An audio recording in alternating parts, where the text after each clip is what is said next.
Welcome to the second part of our exploration of viewports within the GAGE framework. This is following on from the first video where we had a look at what viewports are all about and why they're important. In the second part, we're going to delve down into two aspects. One, to look at, first of all, at input, about if we touch the screen and we get a certain touch location, how do we work out what game object this maybe relates to, because it can be different coordinate space. And then we'll have a look at some of the algorithms that we use to deal with the clipping. So just by way of a summary from the first one. In the first part, some of the steps we said we'd have to do for viewport is that if I have a particular window into my world, and if a game object that has a bound, I needed to be able to work out, is that game object within my particular window? Game objects, and generally drawing bitmaps out. So if I'm calculating a source rectangle, which is the bit of the bitmap that is visible, I need to have some way of doing that depending upon how much of the object is visible. If it's fully visible, it's the whole bitmap. If part of it's visible, then I need to calculate my source rectangle just to contain the bit of the bitmap that is visible. We also said that a layer viewport and a screen viewport, we have a mapping between them. So if I have a certain region in my layer viewport, I need to be able to work out what is the corresponding region on the screen viewport that relates to it. So that's building that up. And finally, if we have that then, in terms of drawing, well, I'm drawing from my source rectangle relative to the bitmap to my destination rectangle relative to the screen. So these are the things that we're looking at setup. And we'll delve into these and we'll see these when we have a look at the code. So before we do that, touch input then is the thing that we want to consider. Why is it relevant? It's relevant because the user will be interacting with our touch-based game. Now, we've already said that the device that we're running on can have different aspect ratios, can have different pixel densities. And any touch point that occurs on the screen will be relative to the particular screen that we're interacting with. So for screens, the top left-hand corners are 0, 0. It'll have a certain number of pixels wide and a certain number of pixels deep, and that'll be the pixel density of the device. And this is part of the example we looked at from the previous one, where we were looking at a demo setup where we had a number of different viewports that we could be interacting with. In particular, we had 3 different layer viewports, or viewports where our game objects lived inside. We had one for our complete game, the game world. We had one for our layer viewport, which is the bit of the world view that we were seeing inside the overall game world. And we had one for our HUD elements. In this case, it was simply the back button. So if I touch the screen, I will register a touch event at a certain pixel location. And that's fine. But I will be given this pixel location then. It's going to be part of my input. And I will need to have some way of converting from a screen location into a layer, a game layer location. You can see the 3 arrows that come out of this, because depending upon what I'm doing this relative to, I can end up with different locations. So for the first of the blue arrows coming out, the one at the top, it assumes that what we're doing here is we have a touch location on the screen. I'm going to consider that to be relative to my green screen viewport, which was the whole screen. And I will then map it into a corresponding location within my green layer viewport, one for the world view. And so this will give me a certain location here, and this will be the equivalent to a world location. So if I have that particular one, then I can say, well, okay, that's the location it is. If I go to the bottom arrow, I can do exactly the same thing. I can say, okay, let's take my screen viewport. If I were to click there, what is the corresponding location on my HUD viewport? So I might actually end up with a slightly different location depending upon how I've defined both the world view and the HUD view. But that's okay, because both the world view and the HUD view, they have objects specified relative to them in terms of their location. So I do want that specific view. And the final arrow is just an example of one that would shoot way off the screen. This is to say that if I was to go to my mini-map screen viewport, and I were to say, relative to that, if I were to click over here on the screen, which is away from that viewport, where would that correspond to in terms of my game world? And it's some location way off the screen, because here I'm actually clicking outside of that screen viewport. So when we're dealing with that mapping, we've got to say, what is the screen viewport we're using, what is the layer viewport we're mapping onto, and then to look at that mapping process. So we'll look at some code for doing that. Maybe a good place to start off with. So we had our back button over here. So this was the viewport demo, and as part of our update, we were updating this button. So we go to our update button here, implementation.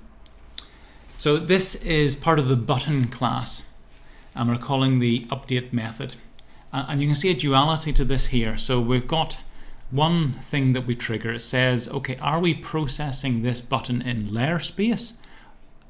True or false? If it's true, then we call this here using the default layer and screen viewport. Now, there is a second version of update where we can say we want to update the button with this explicit layer and screen viewport. So if you wanted to pass in two custom ones, you can do that. But if you call the default one, we just say, here's a time. It says, well, am I in layer or screen space? If you're in layer space, you assume you want the touch coordinate to be converted into some layer space.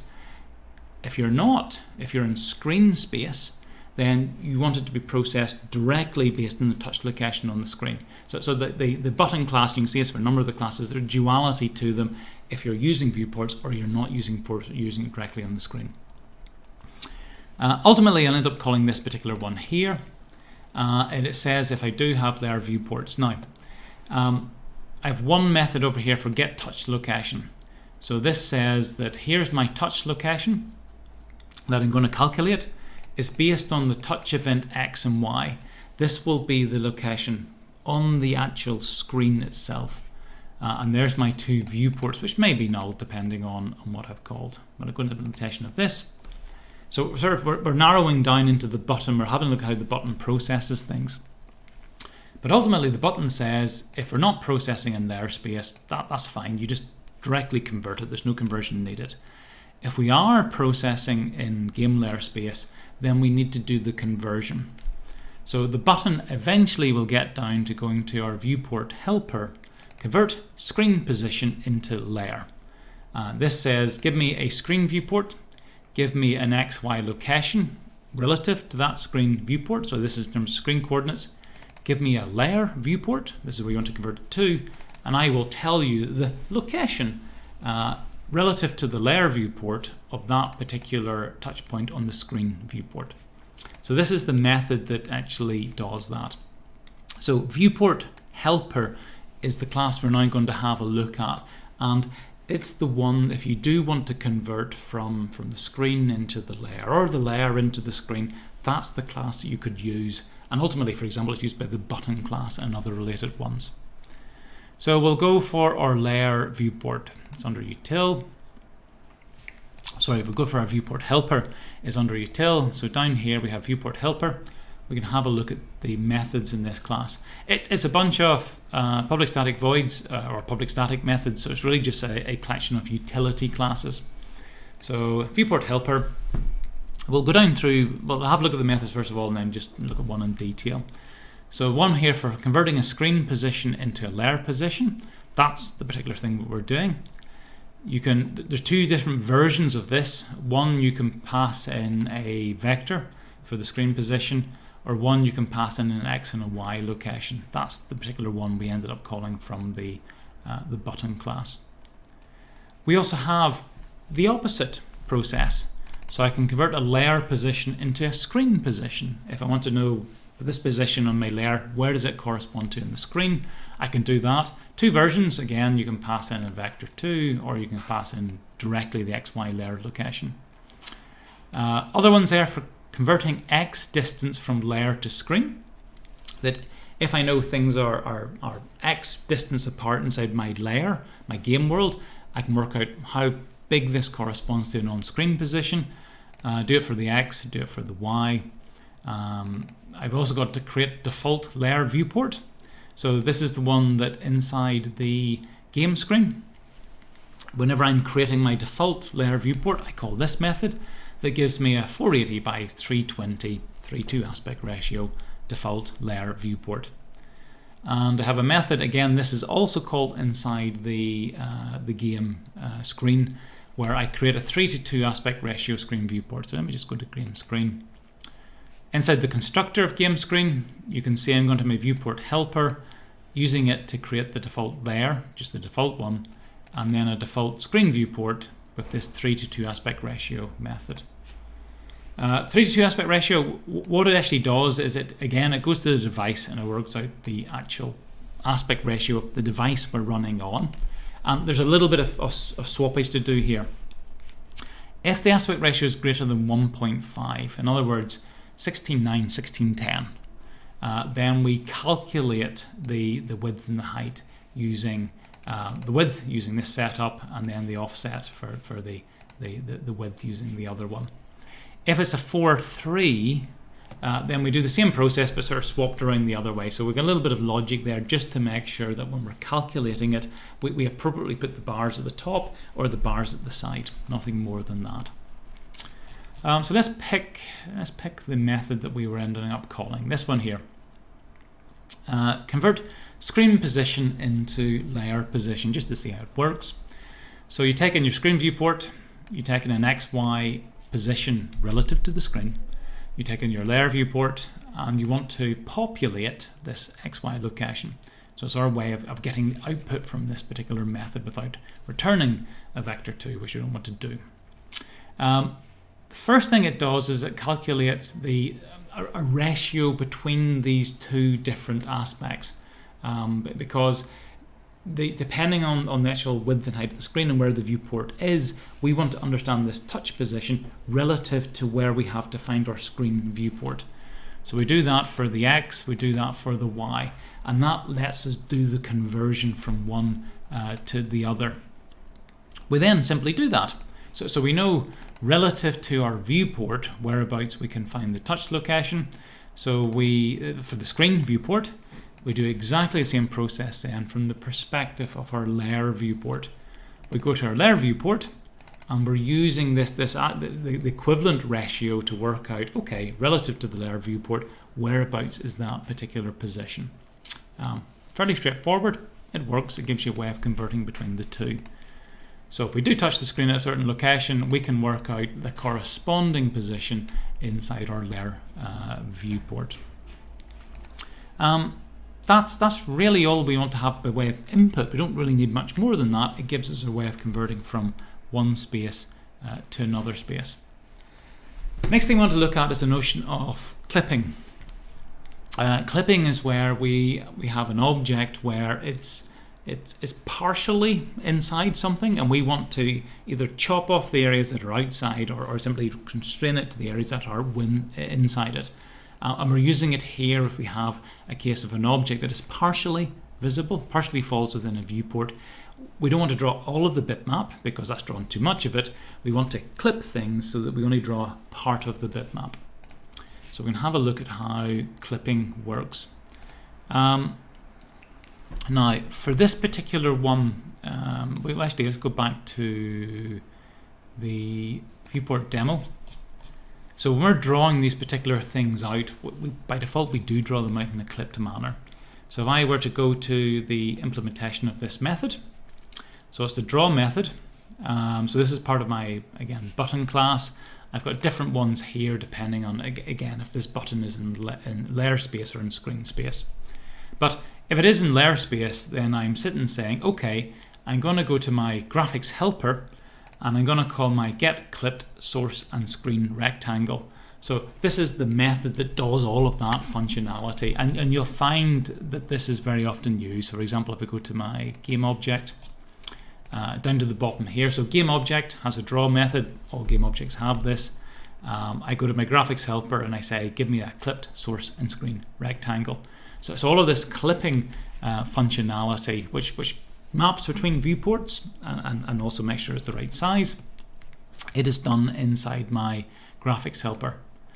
So if we have a look at that class, so this class, a little bit more to it in terms of some of the functionality, but we'll have a look at that. What do we have? We have methods inside it, so our graphics helper. Methods help us with graphics. First one, we've got an isVisible test. So this will work out if I have a bounding box, all game objects have a bounding box, and if I specify in a layer viewport, because generally game objects live within, or game space, we have layer viewports for that, this will return true or false. If any part, or true if any part of the bounding box falls within the viewport. And you can see the implementation of it. Again, you can see here we're using the center of the bound, and we're either adding on or subtracting the half width and the half height. So it takes us out to the center, and we're doing the same for our layer viewport. We're adding on half width or half height. We don't need to divide by 2. If we had the width and height, we would have to do that. So because it's half width, we can get out to the extent of it quite easily. The method, now we have two methods here, get source and screen rectangle. So it doesn't use any clipping.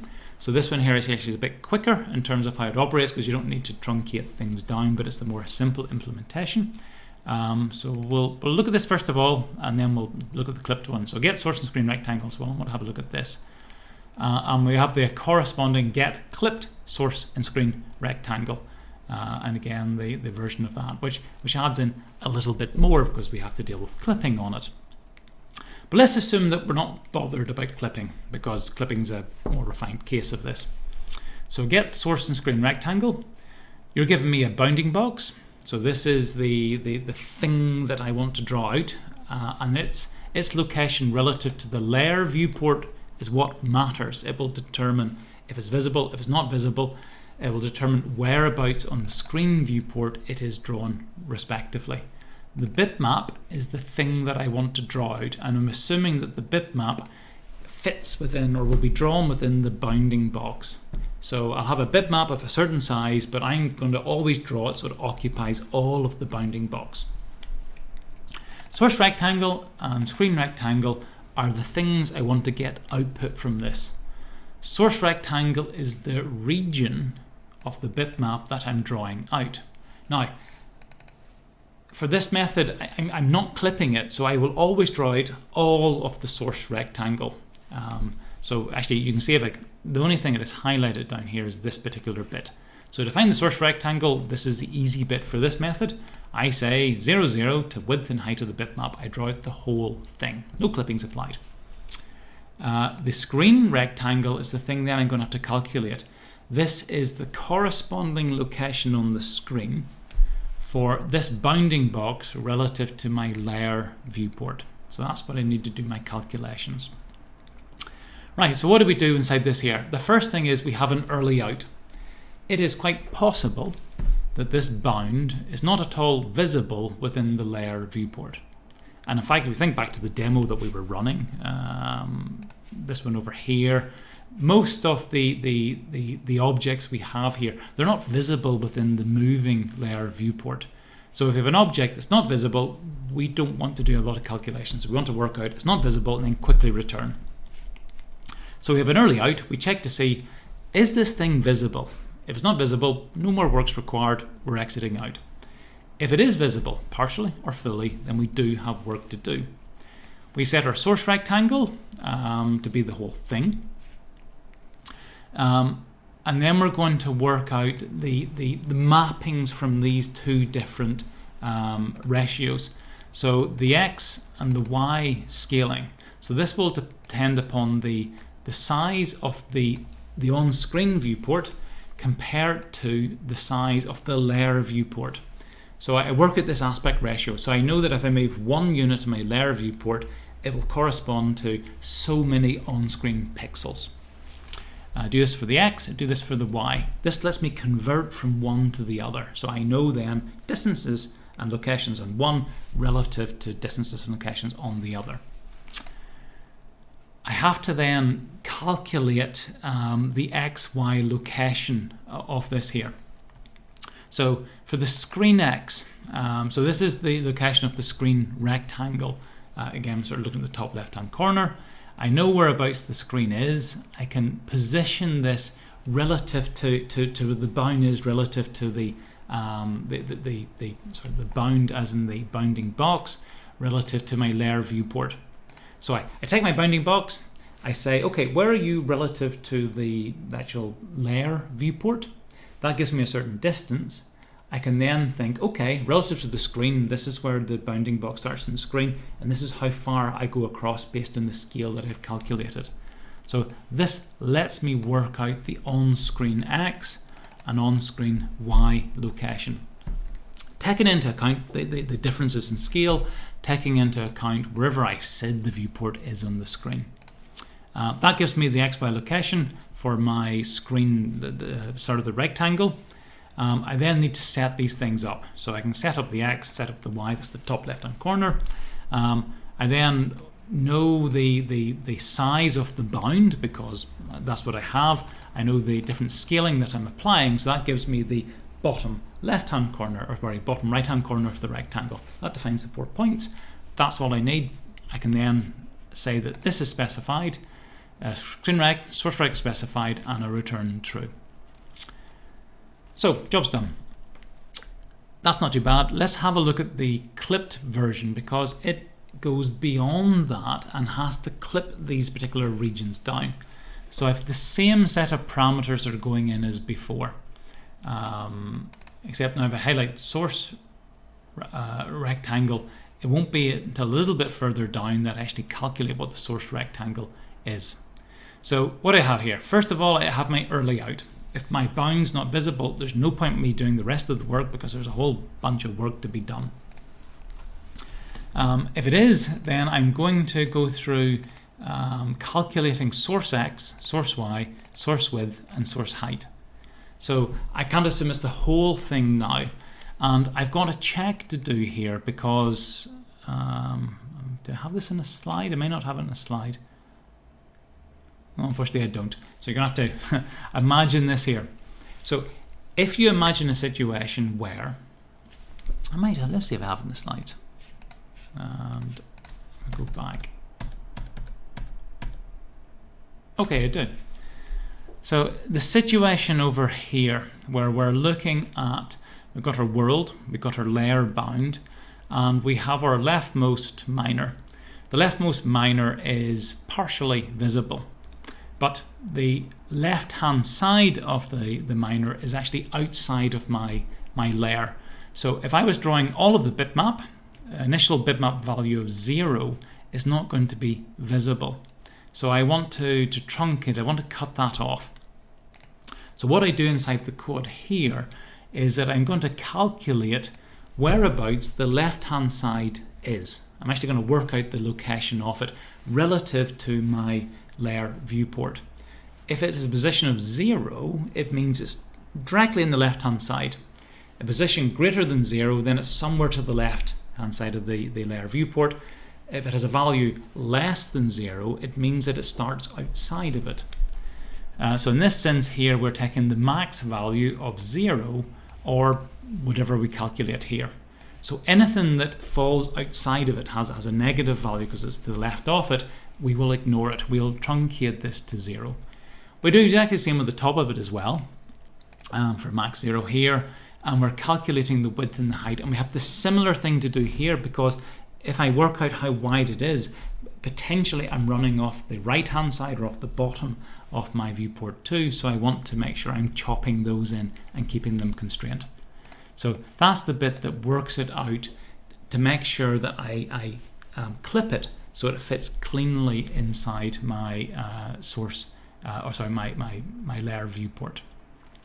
I'm actually doing the same process then with the screen, because in terms of working out the region on the screen, it is not going to change. I do that. Sort of working out the screens. Similar setup here for the screen size and scaling this.